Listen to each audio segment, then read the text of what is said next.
Bienvenue à toutes et à tous dans La Boîte à Gants, le podcast qui donne de la voix à vos histoires automobiles. Je suis Yann Delplanque et chaque semaine je vous en partage de nouvelles. Aujourd'hui j'ai le plaisir de recevoir Greg Blumenfeld, aka le guide des montres. Comme vous pouvez donc l'imaginer, c'est un passionné d'horlogerie. Il nous évoquera donc comment il a réussi à faire de cette passion son métier et avoir la vie dont il rêvait plus jeune. Mais vous vous en doutez, ce podcast étant avant tout porté sur l'automobile, la conversation n'est pas centrée sur les montres telles que Rolex et les célèbres Pepsi, Hulk, Great White ou encore Paul Newman, pour ne citer qu'elle. À travers cet épisode, Greg nous dévoile surtout son enfance et la naissance de sa passion pour le détail automobile avec son père, puis au contact d'automobiles et de personnalités diverses. Il nous parle aussi de sa vision de l'automobile avec pour maître mot la passion et rien d'autre. Les anecdotes et histoires sont nombreuses dans cet épisode, à l'image de sa rencontre avec Didier, aussi connu sous le nom de Joe Star, et comment ils sont devenus potes alors même que Greg baignait dans la musique d'NTM depuis l'adolescence. Comme quoi, on ne le répétera jamais assez, la passion crée des liens incroyables. Ah oui, j'allais oublier, comme le dit si bien Greg, j'ai rajouté une petite bande-son de circulation en fond de cet épisode pour être dans le thème automobile. J'espère que cela ne gênera pas votre écoute. Vous retrouverez toutes les automobiles et les références auxquelles Greg fait allusion sur Instagram @dbg_podcast. Je vous souhaite un bon épisode. Salut Greg. Salut Yann. Tu vas bien ? Très bien et toi ? Bah ouais, super. Je suis ravi de t'accueillir dans La Boîte à Gants. En réalité, c'est moi qui devrais te remercier parce que tu m'accueilles dans tes bureaux à Neuilly-sur-Seine. Est-ce que tu peux te présenter un peu en deux mots pour les gens qui ne te connaissent pas encore ? Je suis fondateur d'un site qui s'appelle leguidedesmontres.com que j'ai lancé en 2011. Alors puisqu'on parle de voitures, je suis passionné d'automobile depuis que je suis tout petit. Principalement les voitures anciennes, vintage, tout ce qui est avant 90-2000 on va dire. Après, j'officie dans plein de domaines dans les montres en tant que spécialiste de montres vintage, Royal Oak. J'ai un site que je lance qui s'appelle watchannonce.com, qui est un site de petites annonces qui sort là en janvier. J'ai donc le site, le média, le guide des montres qui existe depuis 2011, où j'ai fait des vidéos, j'ai fait un peu du contenu différent de ce qu'on a pu voir auparavant dans les sites horlogers. Et j'ai un shop, donc j'ai une vitrine, je suis marchand, donc j'achète, je revends des montres, principalement vintage et de collection, des montres rares, et j'ai un site qui sort là, qui devrait être prêt, qui est prêt depuis un an, dans lequel il faut que je l'alimente en photo et que je prenne le temps parce que je me sers principalement que d'Instagram pour faire tout mon contenu et j'ai une communauté qui me suit sur Instagram, donc sur le compte Le Guide des Montres, avec mon nom, et je me sers principalement de ça, mais voilà, dans la globalité, voilà ce que je fais. Je fais un peu de consulting également pour les maisons de vente aux enchères françaises, j'apporte un peu ma partie conseil sur les... on entend quand même, hein, t'as vu ? Ouais, en fait, pour la petite histoire, c'est qu'on a une fenêtre juste à côté, donc on entend la circulation. Ouais. Ça donne du charme. Exactement. Podcast auto, voilà, on est dedans. En fait, on n'est pas à côté d'une avenue, mais t'as mis une bande sonore pour que ça soit contextuel, c'est ça ? C'est ça, ouais, c'est que du boulot. Bravo, c'est bien fait. Quel génie finalement. Bravo Yann. Donc voilà, et du coup, voilà, je fais pas mal de choses autour des montres. Quand j'ai créé ce site, je l'ai créé avec ce nom, le guide des montres, parce que c'était un peu un nickname, tu vois, un pseudo qu'on me donnait depuis des années. Si tu veux, on y reviendra ça après. Ouais. L'idée là, c'est de savoir un peu, je t'en parlais tout à l'heure, l'enfance, ta passion pour l'automobile, puisque c'est le sujet de ce podcast essentiellement, même si on parlera des montres. Ouais. Comment ça t'est venu ? Alors tu sais, c'est toujours pareil, ça vient souvent de l'éducation et de ta famille. Et là, ça vient de mon père qui est passionné de voitures, toujours encore aujourd'hui, il a 75 ans, et depuis tout petit, j'ai toujours vu des voitures. Quand j'étais tout petit, lui, il a toujours eu des belles voitures, mais il avait une Triumph TR3 rouge, une TR3A, je crois de 57, je crois de mémoire, et je jouais dans cette voiture quand j'étais gamin. Et donc voilà, et du coup je pense que c'est à partir de ce moment-là où ça développe toute la partie sensorielle, tu vois, de l'automobile, qui est l'odeur des cuirs, le claquement des portes. Donc tu sais, c'est la partie auditive, la partie olfactive, parce qu'à l'époque je pouvais pas conduire, donc. Bien sûr. Mais tout ça, ça développe des choses qui font que, au bout d'un moment, ça t'éduque et soit ça éveille la curiosité chez quelqu'un, ou soit ça le fait ni chaud ni froid, et tu vois ça, et puis basta, comme quelqu'un qui va au Louvre et qui regarde, tu peux faire le Louvre en une demi-heure, comme tu peux le faire, comme il te faut une vie pour apprendre et regarder les détails, etc. J'ai toujours été soucieux des détails, et je pense que j'ai eu cette... je pense que ça vient de là, et tout ce que je fais maintenant, ça vient de ça. C'est-à-dire que les montres, c'est que du détail. Moi, je suis hyper focus sur des détails. T'as un petit côté un petit peu entre guillemets geek, c'est-à-dire que tu vas chercher toutes les informations. Ah ouais, je suis ouais. C'est une pathologie, hein. Je me fais soigner. Non mais presque, hein. Je veux dire, quand je dis que je me fais soigner, c'est que j'ai des potes qui m'appellent pour me... Alors à la base, moi, je fais du conseil dans les montres. J'achète, je revends. Mais au-delà de ça, j'ai presque cette... j'ai une légitimité dans les montres parce que voilà, entre guillemets, j'ai fait mes preuves, ça fait 15 ans que je fais ça, mais les voitures, ça fait presque bien plus que ça, tu vois, j'ai 41 ans aujourd'hui, on va dire que ça fait quoi, 35 ans que je suis passionné de voitures. Donc et j'ai eu les intervenants qui étaient là, finalement, je suis presque plus pointu que mon père là sur certaines choses, et j'ai une vision globale de la voiture où je me focus pas que sur je peux me chauffer sur n'importe quoi, c'est ça qui est grave. Ouais, t'as une vision très éclectique. Ouais, très éclectique, ouais. Après, au fur et à mesure du temps, tes goûts s'affinent et tu te dis, voilà, ça je veux pas, je sais que je veux plus. Mais voilà, ouais, c'est venu de cette période-là, je pense que quand j'avais, ouais, peut-être même avant, peut-être même 4-5 ans, tu vois. Mais rapidement, j'ai cette photo que, si tu veux illustrer d'ailleurs ce truc, ouais, je te la passerai, ouais. C'est une photo qui est marrante, tu vois, la voiture, il n'y a même pas le cerclage des phares, etc. Mais voilà, j'étais dans cette voiture et j'ai cette photo que mon père sûrement avait dû prendre. Il sait pas dans quoi il m'a foutu d'ailleurs, parce que il m'a toujours, quand je lui dis tiens je revends ça, j'achète ça, il me dit mais arrête, mais tu fais quoi, c'est n'importe quoi, etc. Alors que lui-même, tu vois, c'est lui qui m'a foutu dans le bain. C'est la passion du bel objet aussi, au-delà même des voitures, des montres, t'es un chineur aussi. Complètement, ah ouais, j'adore. C'est vraiment, mon vrai kiff dans la vie, c'est ça, c'est de trouver et d'être un petit peu en avance sur d'autres, en me disant voilà, j'aime bien trouver le truc avant les autres et limite de le déclencher, de me renseigner avant les autres et de déclencher limite un effet de mode, tu vois. Je me rends compte dans les montres, j'ai participé à certains... je vais pas dire que je suis un déclencheur de tendance, mais en tout cas, quand je me focus sur une pièce et que j'en vois tous les intérêts et que je me mets dedans à chercher qui était le designer, pourquoi il a fait ça, quand est-ce qu'il l'a fait, etc., j'arrive à moi faire ma synthèse de la chose et de me dire mais cette pièce elle a une légitimité de dingue et il faut la mettre en avant, tu vois. Et je sais que j'ai, comme de par la notoriété, petite notoriété que j'ai, tu vois, parce que mais sur Instagram finalement c'est mondial, j'ai des gens qui me suivent qui sont à New York, qui sont au Japon, des gens, voilà. Je crois que tu m'as raconté quelques anecdotes, notamment tu parlais de ton père tout à l'heure, mais ton père avait pas mal de potes qui venaient chez toi, même des mécanos qui venaient chez toi, donc très vite t'as baigné là-dedans en fait. En fait, ce qui est marrant, c'est que mon père était passionné et il avait des potes qui étaient également passionnés et donc du coup quand j'étais petit, tu vois, j'ai grandi dans le 95 et on avait une maison et du coup le dimanche quand il y a des gens qui venaient pour des barbecues, etc., ils venaient avec des voitures sympas et du coup moi je passais plus de temps dans l'allée que de l'autre côté où je regardais les voitures, j'osais pas, tu vois, ouvrir une porte de peur de déclencher une alarme, mais je regardais les détails, je regardais les plaques d'immatriculation, enfin un débile quoi, tu vois.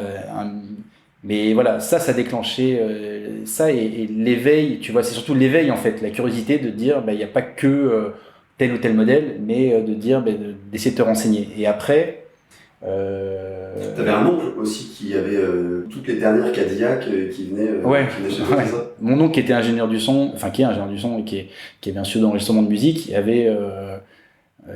allait chercher il importait des voitures, il allait quand il allait aux États-Unis, à Los Angeles, il achetait la dernière Cadillac de l'époque, donc des années 80, 90, et elle était en plaque américaine, donc quand elle venait dans le village dans lequel j'habitais, quand il arrive, mes potes de l'école qui voyaient passer une Cadillac coupée, noire, vite teintée noire, avec les insignes dorés et avec les plaques américaines Californie, tu vois, quand t'es un gamin dans les années 80, ça marque, tu vois, c'est la même voiture que tu vois dans Miami Vice, etc. Donc forcément, il y a un truc qui fait rêver, quoi.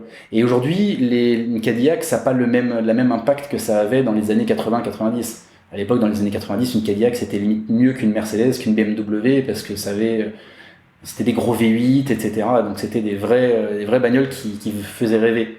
Et aujourd'hui, tu vois, les Cadillacs, quand on pense au Cadillac Eldorado des années 60, c'est un côté presque un peu ringard, tu vois, beauf. Tout à fait. Voilà. Puis c'est des voitures que tu vois plus parce qu'elles sont tellement difficiles à rouler, parce que c'est des paquebots. Ouais, donc voilà. Et d'ailleurs, mon père avait il n'a pas été trop voiture américaine parce qu'à l'époque, il était. En fait, je t'ai pas raconté ça, mais en fait, mon grand-père avait une société de grande remise. Okay.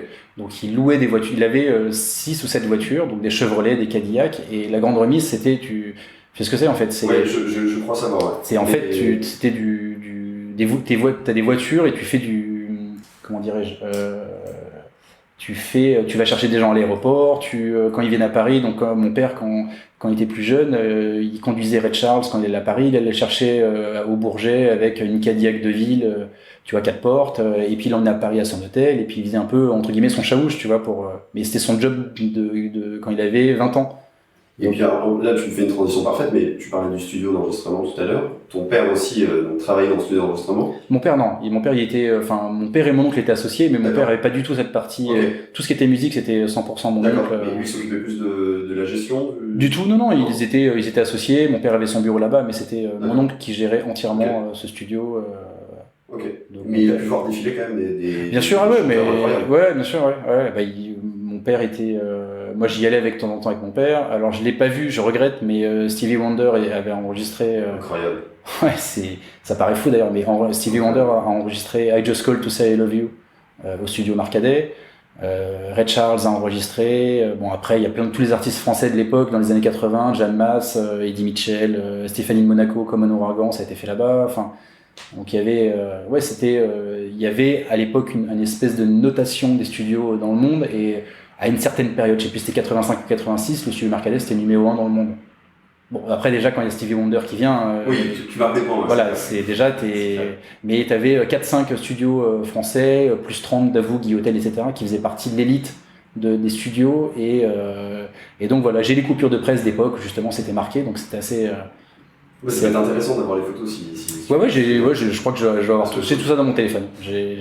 Pour rester dans la chanson, tu m'as raconté une histoire assez marrante avec le chanteur Christophe. Ouais. C'est vrai qu'on s'est parlé au téléphone pas mal de temps, et ouais, du coup bon après rapidement, mais en gros mon père était pote avec Christophe quand plus jeune, et Christophe qui était un malade de bagnole, une voiture italienne, il a eu la 365 GT B, la Daytona, il a eu des Murat. Et Christophe qui est un grand joueur de cartes, et mon père était grand joueur de cartes aussi, et enfin en tout cas c'était son kiff de l'époque, et il passait leur nuit à jouer ensemble aux cartes, et lors d'une partie, alors l'histoire c'est que Christophe avait une Murat, je sais plus si c'était orange ou verte, bref il se l'a fait tirer dans le 16e. Ça, retrouver les photos pour... Ouais, alors il en a eu 2-3, ouais, je sais pas. Et en gros il s'en fait voler une dans le 16e où il habitait, Foudrage, je crois qu'il en rachète une dans la foulée, et on retrouve la voiture qu'on lui avait tirée, la première, donc il se trouve avec les deux, et en fait sur une partie de cartes, comme les joueurs sont des débiles, hein, parfois sur des parties de cartes ils peuvent jouer, et en fait sur au jean, je crois qu'il joue les clés de la Murat, et il perd la Murat que mon père gagne du coup, et je crois que ça s'est rejoué le lendemain. Donc mon père n'a pas roulé avec, mais il me disait à l'époque, c'était, je me rappelle, je te dis texto des trucs, il me disait des trucs, et il me dit à l'époque, le phare de la Murat, c'était mon salaire mensuel. Donc il me dit, ça me faisait limite peur d'avoir cette voiture. Donc voilà, donc il l'a rejoué et il l'a perdu au poker. C'était la supercar de l'époque. Ah ouais, il y avait rien de mieux, je crois. C'était vraiment C'est toujours une des plus belles voitures du monde. C'est l'une des plus belles voitures du monde, qui a gagné des prix à Pebble Beach encore récemment. Enfin, c'est une voiture extraordinaire. Ouais. Histoire extraordinaire aussi. Histoire extraordinaire, ouais. Pour rester dans les voitures, j'ai retrouvé ça, je te parle de ça c'était pendant les fêtes là, ouais. Tu vois, pendant Noël, je suis remonté dans ma chambre dans la maison des parents, et j'ai retrouvé des Topscar de 86. Yes. Tu vois, je suis né en 79. Ouais. Tu vois, c'est-à-dire qu'il y a bien avant ça, c'est-à-dire que j'allais quand j'allais à la librairie, à force de voir des voitures dans l'allée, de voir mon père, tu vois, bricoler le samedi, etc., dans le garage, je m'y intéressais, et je me rends compte que, ce qui est fou, c'est qu'à ouais, 86, 87, je crois que j'en ai retrouvé 88, mais j'en avais un de 86, j'arrive pas à mettre la main dessus, mais en gros j'avais 7 ou 8 ans, et je regardais des magazines d'annonces de voitures, tu vois, le truc qui est complètement... Je peux être coupable aussi, je vais faire. Ah ouais, non mais, à 6-7 ans aussi? Ah ouais, tu les bouffes et tu connais les prix par cœur. Et alors justement, en retrouvant ces Topscar, j'ai retrouvé des magazines avec des pages où il y avait des photos qui étaient découpées, tu vois.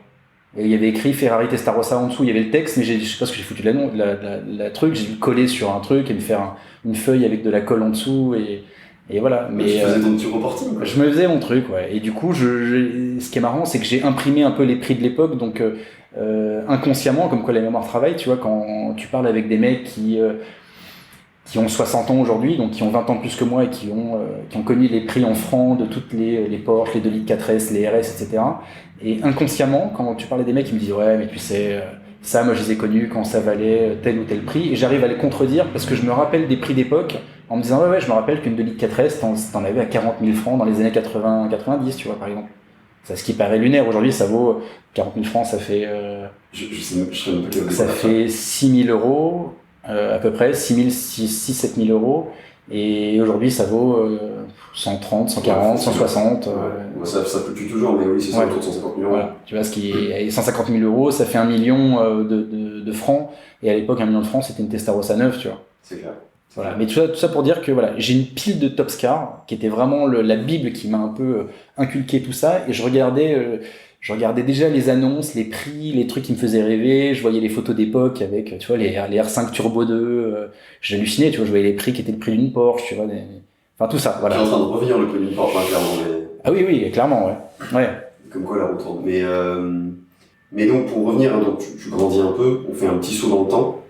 T'as 13-14 ans, je crois, et tu commences, au-delà de l'automobile, à t'intéresser aussi à la culture hip-hop. Ouais. T'écoutes le Wu-Tang Clan. Ouais. NTM. Ouais, c'était pour moi c'est un peu l'âge d'or des en fait j'ai l'impression que comme beaucoup de la génération de nos parents, tu vois, sont vachement restés ancrés dans l'époque un peu dorée des années 70, ouais. Parce que la musique, Elvis Presley, Chuck Berry, tous ces trucs-là, et l'automobile, le design automobile, tu te rends compte en fait que c'est générationnel. C'est-à-dire que pour eux, c'est cette période-là. Pour certaines personnes de notre âge, donc qui ont 40 ans, pour eux, les années 70, il y a des gens qui trouvent ça ringard. Moi non, parce que j'adore Chuck Berry, Little Richard, parce que j'ai grandi avec ça. Mais moi, ce qui me parle plus, c'est Dire Straits, Queen, bon, après tous les trucs tu vois, dans les années 90. Mais moi, c'est cette période-là qui me fait vibrer. Je suis sensible et j'apprécie tout ce qui est années 60, 70 et j'adore, mais moi, tu vois, donc quand t'as 13-14 ans, tu vibres sur ce qui se passe sur le moment, tu vois. Ouais, c'est logique, et j'imagine que tes goûts actuels en termes d'automobile, mais même pour autre chose, ça revient à ce qu'on disait. Complètement. C'est Madeleine de Proust. Exactement. Ça te fait penser à ta période. Mais ouais, et comme je te disais tout à l'heure, quand je te disais que les goûts s'affinent, c'est typiquement ça, c'est-à-dire que j'ai pu avoir des voitures des années 60, de 62, 67 que j'aime parce que je trouve ça beau, c'est un design, c'est tout ce que tu veux. Mais finalement, je me rends compte que je suis beaucoup plus. Aujourd'hui et depuis peu de temps, j'arrive à vraiment me dire que la période d'or pour moi qui me correspond le plus, c'est années 80-90. Tu vois, fin 80, début 90, maximum limite début 2000. Tu vois, c'est les voitures qui m'ont vraiment fait triper quand j'avais 18 ans et que tu roules avec une 205 1 litre. 4 portes, tu vois, qui est pas belle, et que derrière tu rêves d'une 500 sec, de voitures comme ça, parce que c'est la période où tu les vois rouler et tout ça. Et c'est toujours pareil en fait. C'est comment mon père me disait toujours qu'il rêvait d'une Jaguar Type-E parce qu'il se rappelle d'une période de sa vie où il est en Espagne sur le balcon d'un hôtel et il voit une Type-E un mec très gentleman, tu vois, descendre d'une Jaguar Type-E. Donc tu vois, c'était des années 60, Type-E c'est quoi, c'est 61 je crois. C'est ça. Donc tu vois, c'est des trucs, et ça c'est des trucs qui te marquent, c'est une image qui est ancrée dans ton cerveau comme dans un disque dur, tu vois. C'est les mémoires tampons. C'est le raisonnement vachement classique, c'est-à-dire que tu rêves enfant et tu cherches à te l'acheter quand t'es adulte. En fait, exactement, ouais, parce que tu peux pas, parce que les prix d'époque étaient délirants, et du coup, voilà. Donc voilà, mes goûts sont affinés, et je me rends compte aujourd'hui que dans tout ce qui m'attire aujourd'hui, mais quand je te dis que je suis un malade des objets, c'est que j'adore et les montres et le mobilier design. Mais tu vois, au bureau, j'ai des pièces des années 60. Je confirme, il y a des sacrées pièces. Non, mais c'est pas des pièces extraordinaires en collection, mais tu vois, le fauteuil, là, le Fabio Lenzi des années 60, ça c'est dingue, les softpads Herman Miller, mais je suis quelqu'un de très curieux d'une manière générale, donc je m'intéresse à plein de choses. Je suis un malade de guitare ancienne par exemple, j'en ai pas beaucoup, j'en ai une que j'ai rachetée, une ou deux, tu vois, mais c'est pas, on peut pas se concentrer sur tout, et le problème c'est que si j'avais un hangar de 400 mètres carrés et beaucoup de moyens, c'est toujours pareil, après t'es limité par tes moyens. Je m'éclaterais encore plus, mais encore, je suis même pas sûr, parce qu'en fait, le kiff, c'est vraiment de chiner, de trouver la pièce. Ce que j'allais dire, c'est qu'en fait, je trouve ça cool aussi de devoir faire des choix, parce que finalement, en faisant des choix, tu renonces et tu te concentres peut-être plus sur certains objets que d'autres. Ouais, c'est clair. Ceci dit, toi, t'as quand même la chance d'avoir beaucoup de passion déjà. Ouais, complètement. C'est pas tout le monde. Ouais, c'est clair. Même trop d'ailleurs parfois. Mais je suis animé par la passion, c'est-à-dire que au quotidien, j'aurais été incapable de bosser dans une banque derrière un guichet ou même en trading tu vois, j'ai des clients qui sont traders dans des banques d'affaires, etc. C'est un truc qui m'excite pas du tout. Mais ça me fait ni chaud ni froid. Parce que t'as aussi un souhait d'indépendance. On en reviendra si tu veux après par la suite, par rapport au guide des montres, mais t'es pas trop fait pour le salariat, je pense. Ah, pas du tout, non. Je kiffe avoir mon rythme à moi et d'avoir la vie que... Je suis content parce que j'ai la vie que j'avais envie, en fait, finalement. J'envie personne d'autre. Même des gens qui gagnent plus d'argent, etc. Moi, mon kiff à moi, c'est dans mon univers. Voilà, c'est un peu le truc. Je kiffe mon univers, de m'acheter mes pièces rares, etc. Et m'intéresser à plein de choses. Et ce qui est kiffant, c'est que t'apprends tous les jours, en fait. J'ai toujours un peu soif d'apprendre, mais j'ai un de mes potes clients qui est un malade d'art contemporain et de mobilier design, et j'apprends beaucoup en parlant avec lui. Tu vois, encore hier soir, il me parlait des chaises Jeanneret. C'est des chaises en bois, tu vois, qui sont très design et qui sont synonymes d'une époque. Tout ce qui est Jean Prouvé, tu vois, des chaises Zekeli, enfin, il y a plein de trucs, et il y a plein de designers et d'objets qui suscitent, tu vois, qui suscitent mon intérêt. Et du coup, je me dis, c'est dingue parce que ça s'arrête pas au quotidien. Tous les jours, t'apprends. Tu parles avec un collectionneur, tu vas chez lui, tu lui vends une belle pièce, et puis si t'es un peu curieux et t'es d'autres choses, et tu vois une pièce qui t'interpelle et qui te séduit au niveau du regard, mais sans savoir le prix que ça vaut, c'est ça qui est dingue, c'est de te dire putain, ça me fait vibrer. Quand ce fauteuil Fabio Lenzi qui est avec des parois en verre, avec des tubes en cuir, je trouve ça dingue, mais parce que j'ai l'impression que ça flotte, tu vois, l'espèce de tubulure en cuir. Ouais, je confirme, je l'ai testé, il est dingue. Mais tu vois, ça flotte, c'est-à-dire que quand tu le regardes sur le côté, le verre est transparent, et du coup, t'as l'impression que l'assise flotte. Je trouve ça dingue. Et donc voilà, et c'est ce que j'aime également dans les voitures, c'est le design des voitures et de certaines carrosseries d'époque, tu vois, qui sont plus ou moins carrées et tout, et voilà. Donc oui, je peux m'intéresser à plein de trucs, tu vois. Je pense que ma soif de connaissance s'arrête pas là, et que je suis pas à l'abri de m'intéresser à un nouveau truc dans pas longtemps et de mettre le nez dans je sais pas, dans l'art ou truc comme ça. T'as fait briquet demain, la passion. Ça, c'est pas ma cam. Briquet, alors je me suis pas en briquet, stylo, je pense que c'est pas pour moi, mais après, c'est toujours pareil, tu peux redécouvrir un truc plus tard. Mais... À la base, quand je te parlais de hip-hop, c'était parce que tu m'as raconté une petite anecdote, et c'est là où je voulais en venir, mais on a fait une belle ellipse. Je t'avais prévenu, si t'es tombé sur quelqu'un de bavard. Bah oui, mais je trouve ça génial, c'est trop bien, c'est trop bien. Donc tu découvres la musique, je parlais d'NTM parce que ça a son importance par rapport à l'anecdote. Tu découvres donc cette musique, et là on fait un petit saut à l'âge adulte en fait, même c'est quoi, il y a 7 ans.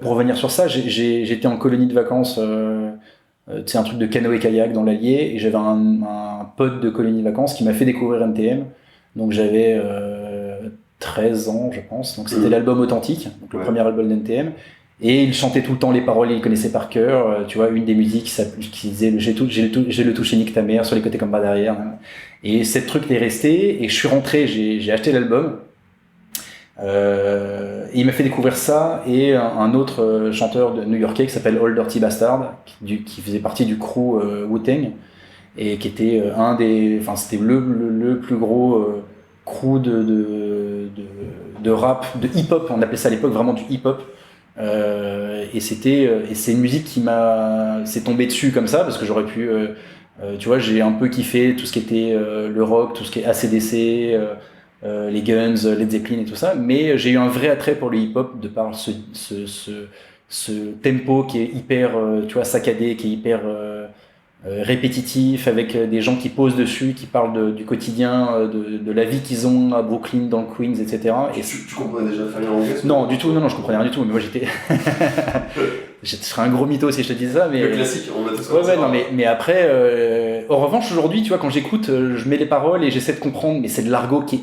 Je sais pas si t'as déjà essayé de faire un playback sur une musique de hip-hop des années 90. Les mecs, mais ils t'enchaînent c'est l'argot en anglais par des mecs de quartier de l'époque, c'est incompréhensible, tu vois. Je veux dire, même quand tu mets les paroles à côté, ça s'enchaîne, mais tu fais une phrase, il en est déjà à la 15e, tu vois. Donc, pourquoi je te dis ça? Et ouais, donc il m'a fait découvrir ça, et toujours pareil, tu vois, je pense que j'étais déjà quelqu'un je m'intéressais, et j'avais envie d'aller un peu plus loin que de m'arrêter à ça.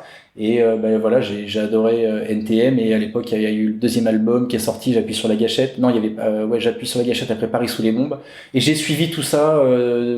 Ça a été un peu mon groupe de rap préféré français. Donc j'ai vraiment kiffé quand Ma Benz est sorti. Ça a été, je trouvais que ce son était indémodable, et c'était un truc, même encore aujourd'hui quand tu le passes, que ce soit en soirée ou quand tu te le mets, je trouve que ce son est vraiment fait partie du classique du rap français. Je l'ai écouté en arrivant pour la petite. C'est vrai. Et donc Ma Benz, ça parlait d'une époque où Joe Star, donc on va l'appeler Didier, et il avait cette voix, il avait une 560 sec préparée par Brabus. Donc il faisait vraiment badass à l'époque, la voiture basse avec les grosses jantes noires, 3 branches AMG, donc le gros moteur préparé. Et il a eu cette voiture qui est apparue dans le clip de La Fièvre. Ouais. Et dans Ma Benz aussi. Alors Ma Benz, tu vois pas la voiture, mais il parle de cette voiture, parce que justement il parlait avec Lord City de l'époque où il faisait des tests sur des boomers, etc. Et c'est comme ça que le son est sorti, parce qu'ils faisaient des tests avec une rythmique comme ça, qui était juste un sample, et ils se sont dit finalement on va kicker dessus, et le son est sorti, et ils se sont dit je crois que Cool Chain est passé, il a dit mais attends, mais le son il est quand même pas mal, refait le sample, et du coup c'est parti de là. Mais avant ça, tu vois cette voiture dans La Fièvre, qui était d'ailleurs un certain plan, tu vois, qui a été immatriculé, un petit numéro genre 13 quelque chose 75. J'ai regardé ça. Tu regarderas. J'avais fait des captures d'écran, mais à un moment du clip, tu vois le geek qui parle, à un moment du clip, tu fais pause sur un moment et tu vois qu'il y a la plaque où il y a écrit NTM dessus, où il y a écrit NTM, et du coup derrière, il y a un moment où ça n'a pas été doublé, et tu vois la plaque d'avant. Et tu vois Didier qui est assis sur le capot, qui descend et qui suit une nana, etc. Bref, et cette voiture, elle résonne pour plusieurs comment dire, pour plusieurs raisons, ouais. Parce que mon père l'a eu dans les années 90, et c'est une voiture qui m'a marqué. J'ai toujours trouvé belle, avec cette grosse calandre avec l'étoile. Je trouvais qu'elle était vraiment, elle est imposée, tu vois, c'est vraiment la voiture sérieuse, quoi. C'est une voiture très statutaire. Ouais, très statutaire. Et beaucoup plus qu'une 635 finalement, tu vois, qui faisait très sport, mais qui a moins bien vieilli, je trouve. La 500 sec, je trouve qu'avec ses cerclages chromés, cette ligne de caisse faite par, comment il s'appelle, Bruno Sacco, qui était le design. C'est une voiture aussi qui est plus grande, si je dis pas de bêtises, par rapport. Je crois qu'elle est un peu plus grosse, ouais. Elle est un peu plus grosse, mais je veux dire, c'était en termes de finition, j'ai eu les deux, j'ai eu la 635 et j'ai la 500 sec que j'ai acheté il y a 5-6 ans. Et c'est une voiture qui m'a toujours passionné, c'est-à-dire que depuis que mon père l'a eu, donc quand j'avais, je sais pas, je pense dans les 13-14 ans, peut-être mine de rien, peut-être à la même époque, mais je crois que Didier n'avait pas encore cette voiture à l'époque. Et c'est une voiture qui m'a passionné, à tel point que je me rappelle que comme j'étais un super élève tout le temps derrière au fond de la classe, je dessinais tout le temps sur des coins de cahiers, et je dessinais cette voiture avec cette calandre, mal, mais je la dessinais, avec cette calandre, avec les arêtes, tu vois, qui partent de la calandre, tu vois, longues sur le capot, etc. Et c'est une voiture qui m'a vraiment fait fantasmer. C'est une voiture que je dessinais pas de 900, je dessinais à 500 sec. Et au cours de ma vie, je regardais les annonces, et je me rappelle maintenant, mais tu vois, je me rappelle qu'au cours de ma vie, j'avais 30 ans, je crois, donc il y a 10 ans, il y a un peu plus de 10 ans, je me rappelle voir des annonces sur des sites, sur eBay à l'époque, et je crois qu'il n'y a pas encore le Bon Coin, et d'avoir donné rendez-vous à des mecs pour voir une 560, de l'essayer, et sauf qu'à l'époque, je me disais, mais je crois que c'est inassurable, parce que quand j'avais 25 ans, tu vois, mais je rêvais dessus, et donc j'allais voir la voiture, je la regardais, etc. Donc tu vois, le temps a pris pour m'acheter cette voiture, qui valait pas très cher. Je l'ai acheté je vais te dire, tu vois, je l'ai acheté il y a 7 ans, Je crois 5 000 € ou 5 500 €. Ouais, parce que plus personne n'en voulait à ce moment-là, même encore maintenant. Ouais, ah non, maintenant ça a bien pris. Ça a bien pris, mais c'est des voitures qui sont compliquées à rouler au quotidien. Non, je t'assure, non. Ah ouais. C'est une voiture qui est extraordinaire, c'est un tapis volant en termes de conception, ça absorbe vachement les défauts de la route. J'aurais jamais roulé. C'est extraordinaire. T'as l'impression de rouler dans une Bentley sans les problèmes de la Bentley. C'est-à-dire que t'as pas de suspension. Enfin, t'en as qui ont des suspensions avec des correcteurs, etc. Mais c'est une voiture qui est hyper solide, qui a une qualité de fabrication incroyable. Quand tu claques la porte de la voiture, c'est l'impression de claquer une porte de coffre-fort. Tu vois, t'as un bruit sourd qui est vraiment l'épaisseur de porte. C'est une grosse voiture qui est toute, tu vois, quand tu tapes sur la carrosserie, tu sens que la tôle est vachement épaisse. Et paradoxalement, tu as le capot avant et le capot arrière qui sont en aluminium. Donc ils sont très légers. Ouais. Pour un gain de poids, tu vois, d'époque. Donc, mais en termes de recherche et développement, je pense que c'était un peu l'apogée de Mercedes, à mon sens, tu vois, parce qu'il n'y a pas trop d'électronique, mais en même temps, tu avais tout ce qui était moderne. Ça, t'as une direction assistée, ça se conduit par n'importe qui. Tu vois, ma femme l'a conduit cette voiture, ça se conduit sans problème. C'est vraiment une facilité déconcertante. Et tu as un plaisir de conduite qui est rare pour moi, je trouve. Mais ça donne envie de la tester, en tout cas là tu l'avais très bien vendu. Ouais, mais je roule encore avec, elle a 235 000 km je crois, et je l'avais acheté à l'époque au président du club Mercedes France. Ok. Donc c'est une voiture qui nécessite de l'entretien, il faut pas l'acheter n'importe comment, mais je trouve que c'est une voiture qui est extraordinaire et qui est évidemment pas à son prix. Aujourd'hui, je pense que c'est une voiture qui vaut entre 15 et 20 000. La mienne en tout cas, je pense que vu son état, etc. Et ouais, il faut pas hésiter à mettre 20 000 € pour en avoir une belle. Mais t'as encore des saucisses à moins de 10 000 balles qui sont, voilà. Mais tu peux encore acheter des voitures à 7-8 000 €. Voilà, ça peut arriver de tomber sur une voiture qui est encore clean. Voilà. C'est une voiture que je trouve fabuleuse. Donc et j'ai mis du temps à me l'acheter. Tu vois, mais c'est un kiff quand je la regarde encore cette voiture.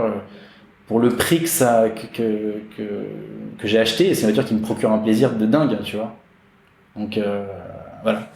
Et pour rester donc dans ces voitures là, sans parler de la 505, mais plutôt de la 600, pour faire ah oui, d'accord, la transition. Mais je vais te la faire, la transition. Tout à fait. Il y a puisque tu veux parler de la rencontre avec Didier, du coup l'interview que j'ai regardée dans le train en fait. Ah, t'as regardé dans le train l'interview, d'accord, ok. Donc j'ai fait une interview avec Joe Star, on s'est rencontrés il y a 6-7 ans. Et je sais plus, on s'est parlé. Alors on a des potes en commun. Tu vois, j'ai vendu des montres à Kavinsky, le mec qui a fait la musique de Drive d'ailleurs. Tout à fait. Pour rester contextuel, qui est devenu un pote, Vinko. Et voilà, dans ce monde-là, j'ai quelques personnes avec qui on a échangé, à qui j'ai vendu des montres, etc. Et en fait, je rencontre Didier comme ça. On s'envoie des messages et puis je lui dis, si tu veux, si ça te chauffe, on fait une interview montre. Je sais que tu kiffes ça, j'ai vu que tu avais eu une Rolex, une D-Date en or, etc., etc. Et il me dit, ok, vas-y, si tu veux, on échange au téléphone, le courant passe, donc je me dis, ok, et je me dis, bon, j'avais fait déjà une interview avec Martin Solveig, etc., et je me suis dit, je me voyais pas le faire dans un hôtel, comme lui, c'est quelqu'un qui a la bougeotte, et que, tu vois, t'arrives pas tu le sens dans l'interview, tu le sens. Ouais, il est toujours de speed. Il a dit lui-même, je crois qu'il dit, moi je vais mettre dehors, je crois quelque chose ouais, comme ça. Exactement, ouais, c'est vrai qu'il dit ça, ouais. Mais il tient pas en place 2 secondes, c'est une pile électrique. Donc je me dis, et tu vois, je suis en train d'y penser, mais heureusement que je l'ai fait dans cette voiture, parce que finalement, il me dit, je lui dis, écoute, on va faire un truc dans une voiture. À l'époque, j'avais une Terre 4 IRS. Et il m'a dit, je lui dis, on le fait dans ma voiture si tu veux, avec une GoPro, etc. Il me dit, ouais, mais bon, les vitesses, c'est pas trop mon truc, l'embrayage et tout. Je lui dis, bon, ok, d'accord. Donc je lui dis, écoute, on verra, je passerai te voir, il me donne le numéro, je viens le chercher en bas de chez lui, et je passe un samedi midi, et il me prévient avant, il me dit, ouais, je te préviens, j'ai une demi-heure, après je vais voir mes gamins qui jouent au foot. Je dis, ok, pas de souci. Et là, je me dis, mais attends, et en fait, je pense à un de mes potes qui a une 600, donc une Mercedes 600 de 63, je crois, donc SWB. 65, si je me souviens. 65, alors ouais, tu vois, bon, j'ai un truc comme ça. Et il me dit, une short wheelbase, donc SWB, donc châssis court, c'est pas la Pullman qui est la grande. Ouais. Et la petite histoire, c'est que mon pote a acheté cette voiture à un mec où on vend tout en cher, et elle a appartenu à un bras droit de Kadhafi, un truc comme ça. Donc c'était une voiture presque dictateur, tu vois. Ouais, j'allais dire diplomatique. Ouais, et d'ailleurs, la blague fait qu'au début, quand il me dit, je dis on m'appelle le guide, mais pas le guide, tu vois, suprême, je dis le guide, voilà. Ouais. Et donc je vais le chercher en bas de chez lui et là il sort, il ouvre la grille et il tombe dessus sur la 600. Lui qui a une pagode, tu vois, une 230 SL et qui kiffe les voitures vintage. Les Mercedes. Les Mercedes, ouais, ça c'est un secret pour personne. Du coup, il voit la 600 qui est bleu marine, cuir beige, magnifique. Il me dit ah putain ouais. Donc, déjà je me dis bon, tu vois, c'est pas dans un hôtel, dans un hall d'hôtel où il se dit bon c'est terminé en combien de temps. Donc on part, on installe tout le truc. On est parti 2 heures. On est parti 2 heures et on a parlé de tout. Tu vois, j'ai fait un condensé, des trucs que je pouvais pas mettre, des trucs où on s'est marré, etc. Et on a mis, j'ai gardé 10 minutes, un quart d'heure, un truc comme ça, je sais plus, 12 minutes peut-être. Et voilà, ça a été un vrai moment entre deux mecs qui se connaissaient pas mais qui partageaient certaines choses. C'est une connexion qui est en train de naître en fait. C'est ça qui est assez cool en regardant l'interview. Ouais, donc et ça durait ouais, pas loin de 2 heures, je crois. Et on s'est marré parce qu'on a parlé et de bagnole et de musique et de trucs qui n'avaient rien à voir, tu vois. Donc finalement, c'était même pas une interview. Et d'ailleurs, j'aime pas ce côté interview parce que c'est pas, tu vois, bonjour Didier. Alors, tu vois, ça a été tout de suite. On est rentré dans le jus. Mon pote fait des tests micro et on commence à parler. Et je lui dis mais attends, mais l'interview est commencée. Et Didier il me dit bah ouais c'est ça une interview. Tu crois quoi? Et je dis bah ouais. Et donc on a parlé comme ça pendant 2 heures. Et on est parti et il m'a dit putain Chambé, merci et tout. Je dis merci, c'est moi qui te remercie d'avoir passé du temps. Donc je lui dis je t'en dois une à l'occasion. Il me dit t'inquiète pas, c'est pas tombé dans l'oreille d'un sourd. Et du coup après il m'a recontacté quand il était en studio parce qu'il devait racheter une montre. Il me dit si tu peux venir la checker. Il a un gousset, une vieille pièce. Et donc voilà. Et ça s'est instauré comme ça. Et ah oui, le truc marrant c'est que on se quitte, je sais plus, vers 13-14 heures. Et il me rappelle à 18 heures. Tu vois, j'avais enregistré Joey Star sur mon téléphone et je vois, je décroche et je dis ouais Didier, et il me dit ouais je veux savoir tu fais quoi ce soir, j'ai une loge au Parc des Princes je crois, et il me dit il y a un match, je me demande pas parce que je suis pas du tout foot, je déteste ça, mais il m'a dit voilà il y a un match, tu veux venir avec moi, on est que des potes. Je me dis cool, tu vois, c'est que le courant est passé. Clairement. Et voilà. Donc je lui dis écoute, moi la dernière fois que j'étais allé voir un match de l'équipe de France de rugby avec mon frère, je m'étais endormi tellement que ça m'a cassé les couilles. Donc je lui dis écoute, tu t'es trompé de cheval, c'est vraiment pas mon truc. Vraiment, fais kiffer quelqu'un d'autre. Mais je lui dis en revanche, la semaine prochaine, donc on est en février je crois, et je lui dis en revanche la semaine prochaine il y a Rétromobile.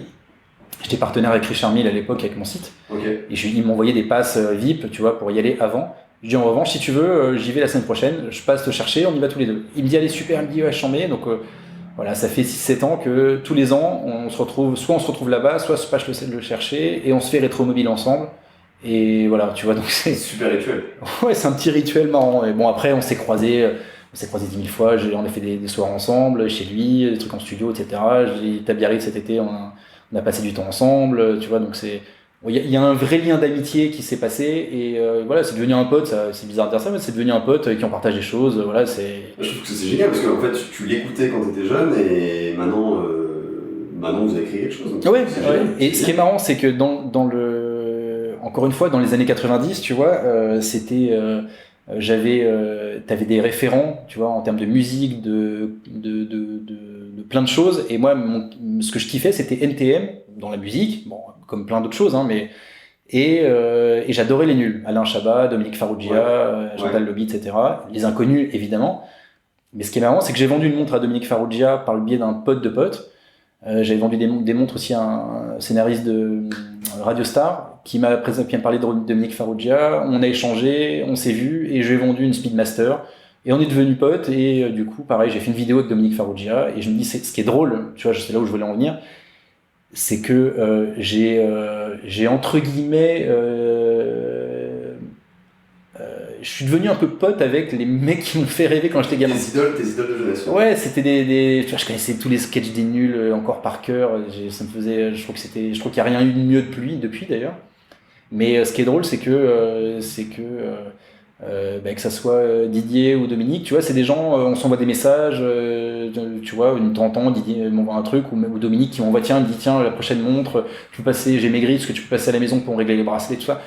Tu vois, moi j'ai pas du tout le côté fan, tout ça, parce que j'aime pas ça, mais du coup on a un rapport c'est presque eux qui ont besoin de moi de temps en temps pour que je les aiguille sur les montres, alors que finalement, tu vois, c'est marrant, je me dis, si tu m'avais dit ça quand j'avais il y a 20 ans ou 25 ans en arrière, voilà, je pense que si j'ai pas bossé dans les montres, à aucun moment j'aurais croisé la route de ces gens-là, tu vois. Et c'est un peu ce qui fait la magie aussi de ces objets tels que les montres ou même l'automobile d'ailleurs. Parce qu'en fait, ça peut rassembler, créer des rencontres qui, à la base, sur le papier, étaient un peu improbables, quoi. Exactement, pardon, je buvais un peu. Ouais, t'inquiète. Non, exactement. Ce qui est marrant, c'est que tu vois, il n'y a pas du tout le côté fan artiste. C'est que on est tous les deux passionnés et du coup, c'est la passion qui nous rallie et qui permet de développer ça. Moi, comme je suis comme je suis assez pointu sur tous ces trucs-là, sur les montres et même sur les voitures, tu vois, avec Didier, on échange sur plein de trucs sur les voitures, presque, mais même d'ailleurs, mais 100 fois plus que les montres d'ailleurs, tu vois, quand on s'appelle, tu vois, ou quand on se voit, tous les jours, on s'envoie des conneries de bagnoles, des trucs sur des concours de voitures à Pebble Beach, des alphas designés des années 60, etc. On s'envoie tout le temps donc il y a presque le lien automobile qui est plus fort, qui est largement plus fort que les montres. Ouais. Finalement, il est plus passionné de bagnole que de montres. Didier, il aime bien ça parce qu'il aime bien. C'est quelqu'un qui est curieux et qui est passionné de plein de choses. Et d'ailleurs, s'il en est là aujourd'hui, c'est parce que justement, c'est un mec qui peut faire et du théâtre, du cinéma, des marques de fringues dans les années 90, le plus grand groupe de. Enfin, tu vois, il a quand même une carrière assez importante. Il a eu plusieurs carrières. En fait. Il a eu plusieurs carrières. Et c'est un mec qui est les gens le connaissent pas comme ça, mais c'est un mec qui est hyper intéressant parce que il est curieux de plein de choses. Il aime s'intéresser, il aime apprendre et voilà, il limite pas sa connaissance à ça. Et donc, on revient un petit peu plus au présent, parce que non, mais tous les deux on s'égare, c'est normal, c'est bien, c'est cool. Donc là maintenant, c'était connu pour être le guide des montres, t'en parlais tout à l'heure. Comment ça s'est un peu créé? Je crois qu'à la base, c'est presque, je vais pas dire une blague, mais c'est tes potes qui te demandaient des conseils, et finalement, de fil en aiguille, t'as créé cette activité. Ouais. Comment ça s'est fait un petit peu, côté entrepreneuriat plutôt? En fait, j'ai jusqu'à l'âge de 30 ans, j'ai fait plein de jobs, mais qui m'ont jamais plu, donc c'était plus de l'alimentaire. Où j'étais commercial dans des boîtes divers, tu vois.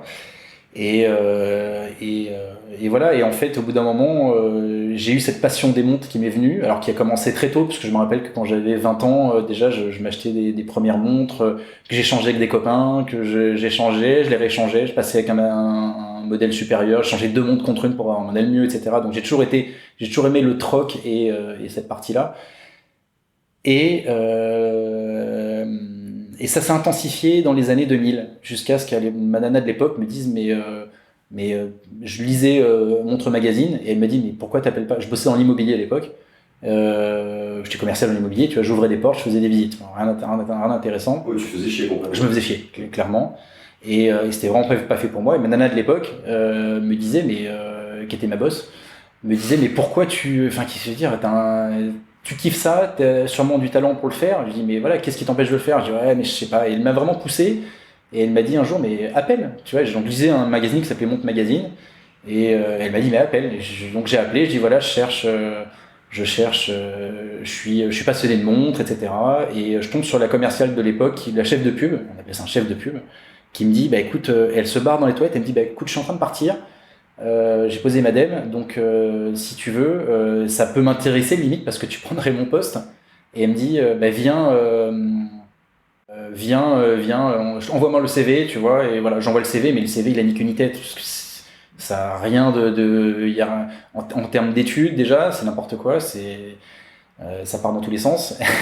Et en termes tu vois, j'avais aucun profil de me dire voilà, je suis pas du tout carriériste, tu vois.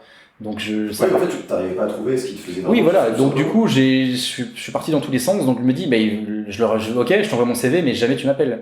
Donc ma nana me disait à l'époque, mais tu vas, ils sont où? Je dis, le boulevard Berthier dans le 17e. J'habitais à Agnières, donc c'était juste à côté. Et j'y suis allé un jour. Elle m'a dit, tu vas, tu sonnes à la porte. Voilà. Et comme je suis quelqu'un qui a un peu de culot et qui est un peu, je suis pas du genre à laisser passer le truc. Et j'y suis allé. Je dis voilà, je t'ai envoyé un CV. Je vous ai envoyé un CV. J'étais en contact avec une nana qui s'appelait Diane, je lui ai dit j'ai envoyé un CV, j'ai pas eu de retour. Et elle m'a dit écoute, on est en réunion de rédaction, si tu veux, viens, rentre. Et voilà, donc j'ai parlé avec des journalistes, un des journalistes qui était là-bas, et le directeur de la publication, et on a sympathisé, et ils ont vu que je connaissais bien les montres, et surtout le marché des montres vintage, etc. Et du coup, le truc s'est fait comme ça. Elle me dit t'es là, ils ont vu comment je me présentais, et comment je m'exprimais, la connaissance que j'avais, etc. Et du coup, ça s'est goupillé comme ça. J'ai commencé à bosser. Ça t'a mis le pied à l'étrier finalement. Ça m'a mis le pied à l'étrier, je suis pas resté longtemps, je suis resté genre 4-5 mois je crois. Mais c'était le début d'une aventure, quoi. C'était le début d'une aventure, ça s'est voilà, au bout d'un moment, tu vois, financièrement parlant, etc., c'était pas mon truc, et encore une fois, j'aimais pas bosser pour des gens, aller au rendez-vous. C'était finalement en étant chef de pub. Là, j'étais chef de pub et conseiller rédactionnel, du coup, parce que j'avais cette connaissance. Mais ça m'a permis de faire plein de trucs, découvrir plein de choses et de mettre le pied à l'étrier. Je suis parti, j'ai bossé pour un pote qui avait un site qui s'appelait Autoréflexe, qui devait lancer un site qui s'appelait Carexception, qui est jamais sorti finalement. Et donc c'était un peu je suis parti de chez Monte Magazine, j'ai posé ma dème, je suis parti, je me dis voilà, j'en resterai pas là, et j'ai bossé dans le web après, et j'ai fait un peu une synthèse des deux en me disant voilà, mais en fait tout le monde m'appelle dans des dîners, tiens, à l'autre bout de la table, tiens, elle est pas mal ta montre, et puis tu vois, et l'autre dit attends, Greg il connaît bien, c'est un peu le guide des montres, tu vois, donc et je regarde la montre et je dis ouais, effectivement c'est telle référence, et c'est venu comme ça. Et du coup, à force d'entendre ça, et tu vois, je sortais beaucoup à l'époque,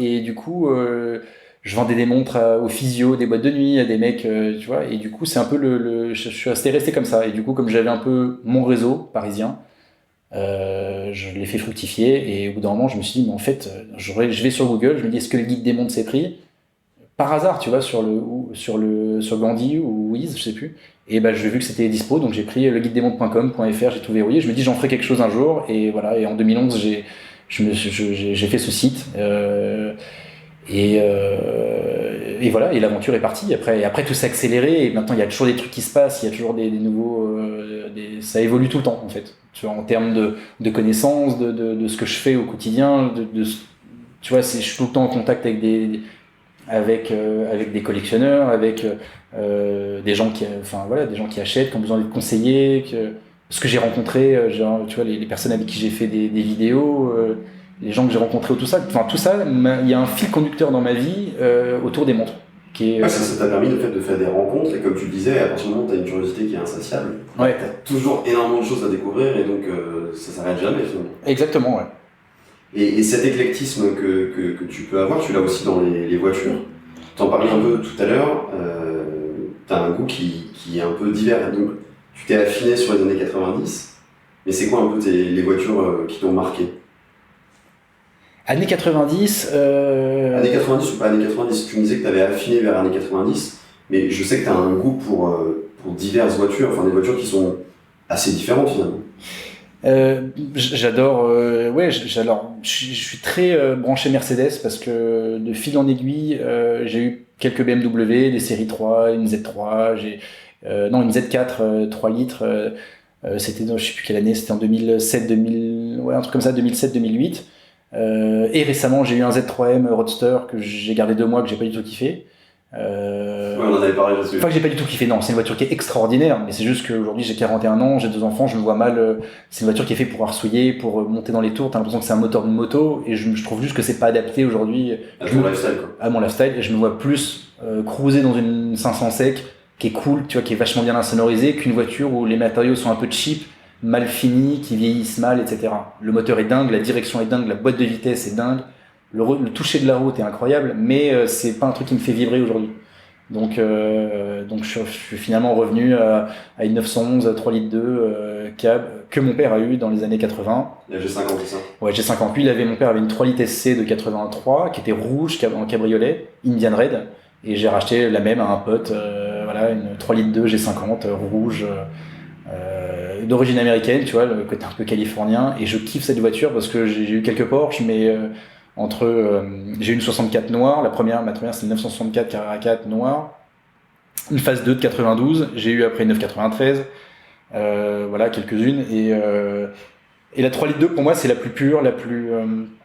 il n'y a pas encore de direction assistée, il n'y a pas du tout d'électronique, elle est pure, dure, le style est vraiment ancré, je trouve que c'est une des plus belles finalement, mais tu vois, au fur et à mesure du temps, je reviens en arrière. C'est-à-dire que j'ai commencé par la 64, je suis passé à la 993 en me disant voilà, c'est l'ultime évolution. Et au final, la 993, que j'ai adorée et tout ça, finalement, je la trouve presque le cul entre deux chaises. Elle est super voiture, hein, au niveau du châssis, des suspensions, c'est bien plus évolué qu'une 964, mais finalement... Est-ce que tu dirais presque trop parfaite? Ouais, elle est presque trop parfaite, ouais. Elle est ni vintage, ni moderne, tu vois, elle a le cul entre deux chaises.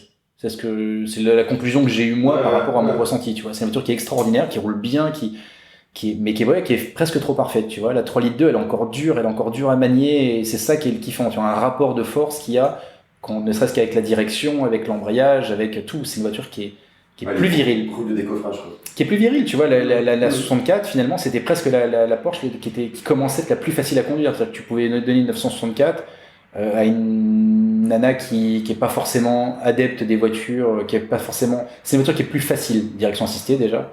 Mais la 993, finalement, pour une voiture au quotidien, c'est sûr que c'est plus facile de rouler qu'une 93 qu'une 3 litres 2, mais une 3 litres 2, quand tu la sors une fois par semaine pour faire un tour, c'est beaucoup plus kiffant.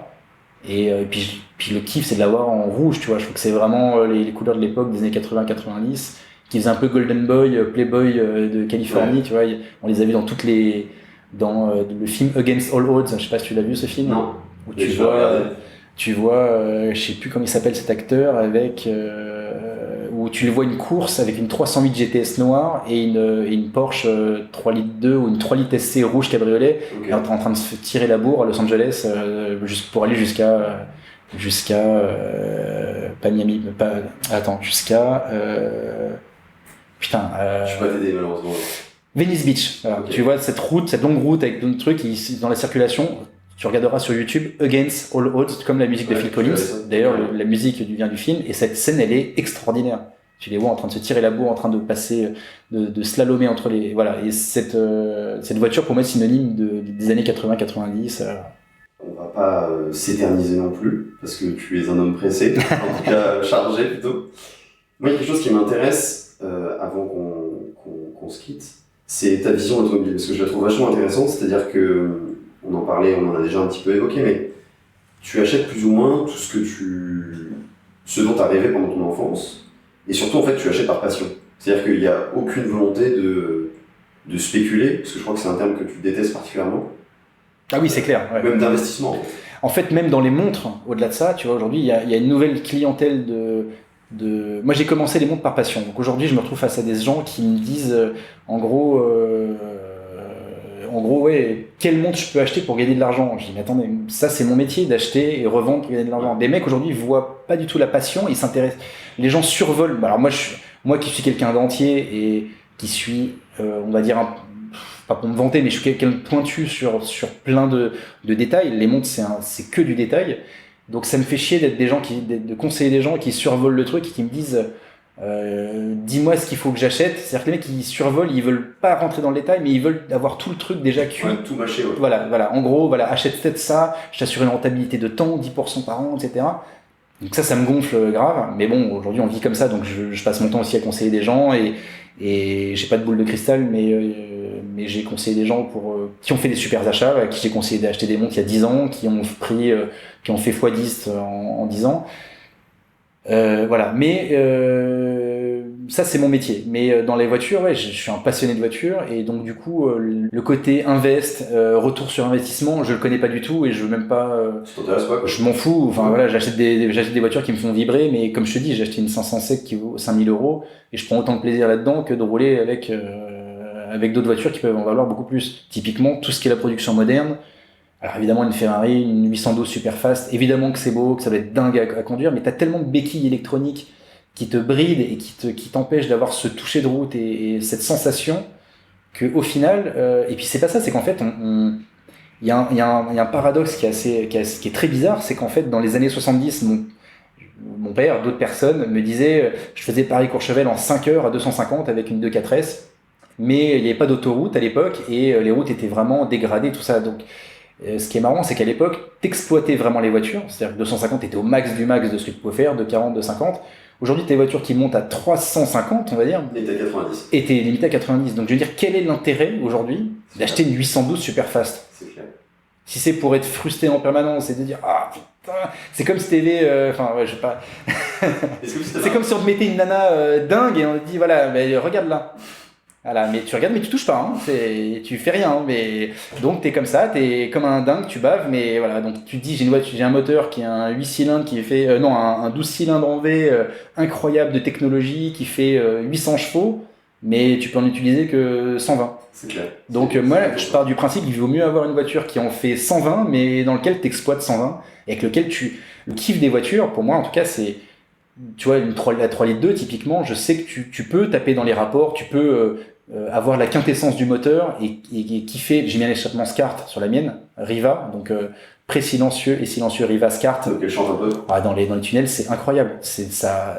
T'as toutes les vocalises d'une voiture, mais avec une F12 ou ne serait-ce qu'une 599. Mais quel est l'intérêt de... Ok, c'est beau et tout ça, mais bon, c'est pour être frustré en permanence. Donc voilà, je pense qu'aujourd'hui, c'est beaucoup plus moderne de rouler en ancienne. J'invente pas le terme. Tu sais que là on a une punchline. Non, mais j'invente pas le terme. J'aimerais bien te dire que c'est le cas, mais c'est la punchline d'un magazine auto-rétro, je crois, qui disait « Soyez moderne, roulez en ancienne ». Mais j'ai trouvé la punchline démente parce que tu te dis, mais en fait, aujourd'hui, tout l'intérêt, c'est d'avoir une Porsche, une 3 litres qui fait les 3 litres SC qui font 204 chevaux et de vraiment l'exploiter. C'est-à-dire qu'à l'époque, c'était des voitures dites sportives. Mais aujourd'hui, pour arriver déjà à maîtriser une 3 litres SC et la mettre bien dans les virages, comprendre le système du moteur en porte-à-faux arrière, c'est-à-dire bien attaquer sur les freins en entrée de virage pour placer l'avant, pour qu'il soit incisif, etc. Aujourd'hui, tu vois, quand tu mets un gamin de 25 ans sur une 991, 992, tu vois, turbo, mais n'importe qui l'a conduit. Tout à fait. À l'époque, quand tu avais une Ferrari, une Testarossa, je veux dire, quand tu foutais un gamin de 20 ans à l'arrière, dedans, il te dit oh là là, attends, ça fait peur, l'arrière, le tout, la direction est dure. J'ai 26 ans et crois-moi, si j'étais dans une Testarossa, je serais en pression. Ah ouais, et moi, je sais pas si tu es déjà assis derrière le volant d'une Testarossa. Jamais. Ben, assieds-toi, tu vas voir déjà, tu te dis putain, mais comment on fait? Attends, c'est quoi le programme? Parce que le volant, c'est un volant qui est c'est un espèce de cerceau, mais l'embrayage est dur, c'est manœuvrer une Testarossa, c'est une voiture virile, c'est-à-dire que c'est une voiture d'homme, il va avoir de la force pour passer les vitesses, pour la direction. Je te défie de faire un créneau avec une Testarossa si t'as jamais conduit de ce type de voiture. Surtout Paris.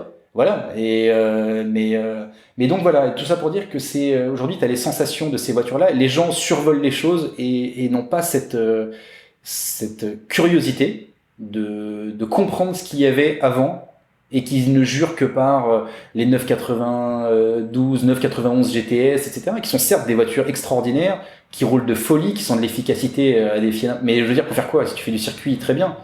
Si tu fais du circuit, évidemment, tu mets à l'amende n'importe quel 993. Mais au quotidien, pour kiffer et avoir des ressentis, aujourd'hui, tu vois, quand tu vois tous ces mecs là qui roulent avec des RS3 et tous ces trucs-là, évidemment que c'est 4 roues motrices, ça défie les lois de la gravité, mais c'est du son qui sort ouais, puis le son qui sort, ça sort des pots d'échappement, limite maintenant des haut-parleurs, tu vois. Quand tu as une i8, par exemple, le son sort d'un haut-parleur. Il y en a plein de caisses maintenant. Hein. Je crois que même les nouvelles générations de classe A, 45 MG, etc. C'est un truc qui me fait ni chaud ni froid, mais vraiment. Mais ça part par l'éducation. Moi, je pars de loin, tu vois, à avoir vraiment baigné dedans, à passer des heures et des heures à passer dans des garages, à être, tu vois, avec limite les mecs qui me restauraient les voitures, qui avaient des garages. Je suis devenu pote avec tous les mecs qui restauraient mes voitures. Tu vois, je suis pote avec eux. La passion en fait se transmet tellement, tu la sens en fait, tu la sens pour quelqu'un. Ouais, c'est clair, ça transpire. Ouais, c'est ça transpire. Ça transpire. Et tu vois, typiquement, ça peut m'arriver, ma femme pourrait le dire si elle était là, c'est que je peux déposer ma voiture à 10h du mat dans un garage et rentrer à 5h de l'après-midi. Elle me dit mais t'as foutu quoi?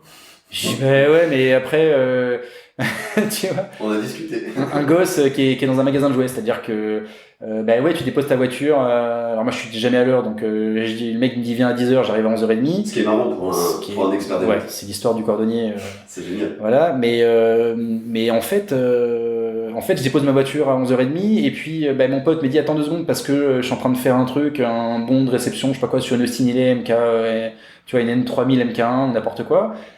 Et je parle avec le propriétaire de l'Austin Illet, et puis derrière il y a un autre mec qui vient pour déposer sa type 3 litres 8 plancher plat, et j'ai dit ah putain c'est marrant parce que, enfin tu vois, et puis voilà, le truc est fait, et la journée elle est bouclée quoi. Mais c'est comme ça que t'apprends, parce que l'odeur du garage, tu vois, et je rentre, elle me dit mais attends mais tu mets toutes les affaires sur le balcon, ça pue, c'est une horreur. Parce que ça sent la voiture, et ça sent le mélange d'huile, d'essence, voilà, forcément toutes les voitures anciennes fument, mais voilà, tout ça pour dire que, tu vois, c'est long, hein, et puis quand je parle, je suis... Et si tu veux peut-être conclure sur quelque chose, c'est que ton prochain achat peut-être illustrer un peu tout ce que tu racontes. Est-ce que je peux en parler un petit peu? Parce que j'ai tout de suite senti, quand tu m'en as parlé, que tu es documenté à mort sur cette voiture. Et tu m'as notamment parlé du design. Ouais. En fait, ouais, j'ai réservé j'ai mis un acompte, tu vois, pour la bloquer. Elle est dans le sud de la France, donc il faut que j'aille chercher. Une voiture qui m'a fait triper pendant les années 90 parce elle est passée dans Pretty Woman. C'est la voiture que prend Richard Gere dans Pretty Woman au tout début, quand lui ne sait pas conduire et qu'il a un chauffeur qui a une Rolls Silver Shadow, tu le vois. Il part d'une soirée, les voitures sont toutes en vrac et tout, et il dit au voiturier, passe-moi la voiture de mon avocat. La voiture de son avocat, c'est une Lotus Esprit Turbo SE de 1991, gris métal, et donc son avocat sort en speed, il dit attends, comment il s'appelle, j'aurais plus du nom de Richard Gere il dit attends, prends pas la voiture, tu sais conduire une boîte méca, elle est toute neuve, fais attention, il dit ouais c'est bon, et puis il part, il passe mal les rapports, il fait craquer la boîte, et il arrive sur Rodeo Drive et il rencontre Julia Roberts qui monte en voiture pour lui guider où était le Beverly Hills Wilshire. Et du coup, ils s'échangent les volants. Elle lui dit, mais attends, mais tu te rends compte, c'est dingue, c'est une voiture, c'est un 4 cylindres, c'est une boîte en H, les pédaliers tout rapprochés, etc. Elle lui dit, ok, t'as déjà conduit une Lotus Esprit? Et il lui dit, non. Tu vois, genre, bon, ok, je ferme ma gueule. Sauf qu'elle lui dit, ok, c'est la première fois que tu vas conduire. Et il met le coup de volant sur le côté. Et c'est Julia Roberts qui prend le volant et qui envoie, tu vois, qui fait siffler le turbo. Et voilà, et cette scène. Elle t'a marqué. Ouais, typiquement années 90, c'était pile, tu vois, cette scène, elle m'a rendu dingue. Tu vois, je l'ai vu 10 000 fois, je l'ai revu 10 000 fois derrière. Et Basic Instinct, pareil avec Michael Douglas, je sais pas si tu revisualises le film. Je revisualise, il y avait... je me suis renseigné. Ah bah oui, parce que je t'en ai parlé du coup. Ouais. Donc il y avait Sharon Stone qui avait une Lotus Esprit, la même Turbo SE de 91, et il y avait la nana de la copine de Sharon Stone dans le film qui s'appelait Catherine Tramell, qui avait une blanche. Donc il y avait deux Lotus Esprit. Et tu les vois, Michael Douglas qui a une vieille voiture de keuf du FBI, tu vois, sur les routes de San Francisco, avec la prise d'un hélicoptère, où tu vois cette Lotus Esprit, tu vois que Sharon Stone qui part de sa villa, et elle voit que Michael Douglas la suit, et elle essaye de le semer, tu vois, elle le sème forcément, et lui ça le rend ouf, et il essaie de passer, il risque l'accident à chaque fois, doubler dans les virages, et voilà, la scène elle est dingue, tu vois. Et cette scène est restée ancrée, et je me suis dit putain, cette voiture, elle a vraiment une légitimité aujourd'hui qui est presque oubliée, parce que la voiture c'est un coup de crayon de Giorgetto Giugiaro en 71, et que Lotus a repris pour le salon de je sais plus quoi. Donc ils l'ont exposé en concept car.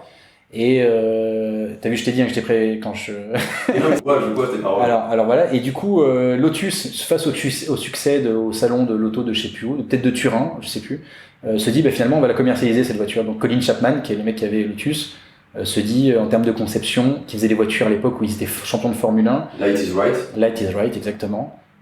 Châssis avec des poutres en châssis en poutre en acier avec la coque en polyester, donc en hyper léger, ça fait 1,2 tonne. Enfin, à l'époque, c'était encore plus léger. Mais en 91, elle faisait 1,2 tonne, et ça a été un design qui a été repris par Peter Stevens, qui en 87 propose à Lotus de moderniser la Lotus Esprit. Et Peter Stevens, en l'occurrence, qui a fait le design de la McLaren F1, la toute première, avec le siège central, qui est une voiture qui vaut plusieurs millions d'euros. 20 millions, je crois, maintenant, 15 voilà, celle qui a eu Rowan Atkinson, etc. Mr Bean, et puis plein d'autres, Jeff Bezos. Bon bref, et Peter Stevens a remodelé cette Lotus Esprit, qui pour moi est la plus belle, parce que tu vois, on revient à ce qu'on disait tout à l'heure, c'est générationnel, c'est-à-dire que mes parents, quand tu leur parles mon père, quand tu lui parles de la Lotus Esprit, il va avoir en tête la Lotus Esprit de Roger Moore dans Rien que pour vos yeux, un James Bond, je sais plus lequel c'était, qui est la blanche, qui est sous l'eau, etc., qui sort sur la plage, la scène extraordinaire, mythique. Mais moi, ça me parle moins, ça. Moi, ce qui me parle, c'est justement ce côté film américain où tu vois la voiture, en l'occurrence à Los Angeles dans Beverly Hills, et à San Francisco dans Basic Instinct, et les scènes sont incroyables. Tu vois, tu tapes Lotus Esprit avec la scène, tu vois la scène, elle est dingue. Et cette voiture, la SE qui a été faite en 91, elle fait 264 chevaux. Donc ça marche déjà. Donc, avec un charge couleur qui transforme l'air en eau ou un truc comme ça pour refroidir le moteur. Et en fait, tu as un overboost. Ça qui est unique sur la bagnole, c'est qu'elle fait 264 chevaux, mais tu as un overboost pendant 30 secondes à 285 chevaux. Donc c'est presque le turbo du turbo, quoi. Et le truc, je trouve dingue. Et du coup, cette voiture, j'ai commencé à m'y intéresser en me disant Finalement, je m'y intéresse depuis longtemps, et là, je me suis allé, je passe le cap. J'en ai trouvé une qui est globalement, ça vaut pas très très cher pour ce que c'est. En fait, je trouve que c'est une supercar. En fait, tu la mets à côté d'une Diablo, elle est pas ridicule. Et d'ailleurs, quand tu poses une Diablo à côté d'une Lotus Esprit, tu regardes la lunette arrière, pas la lunette arrière, mais la custode de côté, c'est la même forme. Sauf que la Diablo est sortie en 90, je crois, ou 91. Les années 90, c'est sûr. La Lotus Esprit, elle est de 71. Tu te dis, puis finalement, les mecs, ils ont une vraie légitimité. Ils ont sorti un design de malade mental à l'époque où en 60, tu vois, ils sortent une Lotus Esprit avec les phares escamotables. Ça me fait rêver. C'est les années 80-90. Aujourd'hui, il n'y en a plus de trucs comme ça. Je trouve que c'est extraordinaire, ça. Quand tu rentres dans le parking, t'as les phares qui se lèvent. Déjà, ça te met des frissons. Tu te mets un CD de Prince avec Sexy Motherfucker. Déjà, t'es dedans, quoi. Tu te dis, mais j'ai l'impression de voir un film des années 90. Et il me dit, mais cette voiture, elle est largement sous-cotée, de par le fait que ce soit un 4 cylindres, elle a souvent été décriée parce qu'elle n'a pas un bruit dingue. C'est pas assez noble comme mécanique. Voilà, etc. Mais derrière, elle a des performances, tu vois, je te disais, j'ai retrouvé des docs d'époque, etc. Cette voiture valait 570 000 francs en 91, quand une 964 Carrera 2 valait 100 000 de moins. Et une 348 valait 640 000 ou 630 000 francs. Donc tu te rends compte que finalement, elle était un tarif haut perché pour un 4 cylindres. Et surtout, les perfs, c'était 4 secondes 9 au 0 à 100. Ce qui est hallucinant pour l'époque. C'est-à-dire qu'elle était plus performante qu'une 348, qu'une 964 Carrera 2 qui faisait 5 secondes 6. Elle mettait à l'amende les NSX. Alors, je sais que tu m'as dit que tu vas faire un podcast avec Adrien, qui a un pote et qui a une NSX. Donc tu en reparleras, tu le mettras dans les dents. On mettra dans les dents. Voilà, et donc la voiture était plus performante qu'une NSX. Je le redis parce que s'il écoute, prends ça Adrien, et qu'une 300ZX, etc. Donc la voiture avait, au-delà du fait que c'était une voiture qui n'était pas réputée comme fiable parce que c'est une voiture anglaise, et tu connais le surnom de Lotus. Le surnom. En fait, il y a eu un gag sur Lotus où il disait, tu sais ce que ça veut dire l'abréviation de Lotus.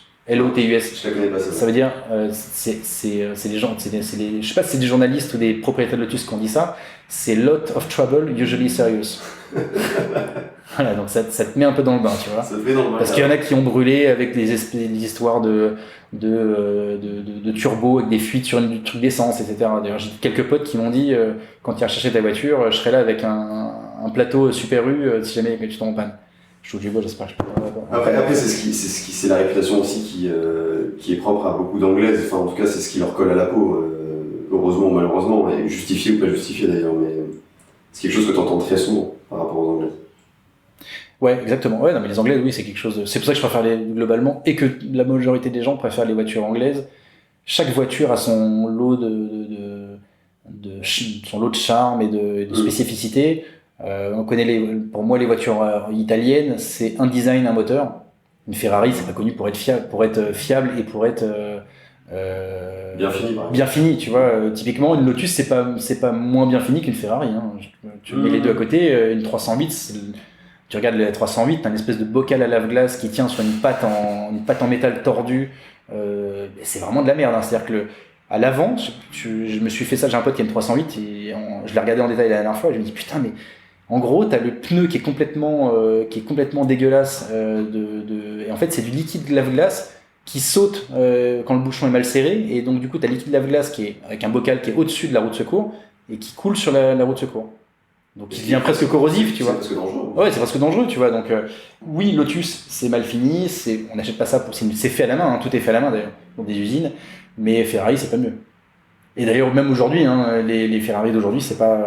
C'est une très belle conclusion finalement de dire que Lotus, c'est en tout cas dans ce sens-là, c'est plutôt Ferrari n'est pas mieux que Lotus à cette époque-là. Ah non, en termes de finition, c'est pas mieux. Ça, je le confirme. Pour bien connaître le sujet, c'est ni plus fiable ni mieux fini. Mais c'est ce qui fait son charme, tu vois. Pour moi, une Ferrari, c'est un moteur, c'est des motoristes et c'est un design parce que c'est Pininfarina. Bon, sur un coup, ils ont fait Burton, mais Burton, c'est sur laquelle déjà? 308 GT4. Hein. Ok. Tu connais l'histoire de la 308 GT4? Ouais, c'est bien que c'est la 308 GT4, en fait, c'est Enzo qui se dit, bon, je vais dans les années 60, les années 60, il se dit, je vais faire une berlinette un peu accessible, V8, pas que des V12.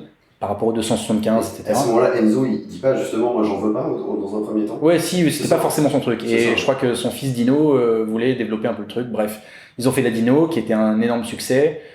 fait par Pininfarina, voilà, et ils se disent, bah voilà, la successiterie, il faut qu'on fasse une autre voiture. Ils se sont dit, bah pourquoi pas faire une 4 places, moteur central arrière, ils se disent, bah pour changer, on va faire appel à Burton. Ils font appel à Burton, je la fais courte, mais ils font appel à Burton qui sortent la 308 GT4, qui est une voiture qui est très disruptive. Ouais. C'est hyper disruptif par rapport à ce que faisait Ferrari à l'époque, où c'était vachement, tu vois, la dyno, c'est très en rondeur, c'est galbé, c'est presque sexy, tu vois.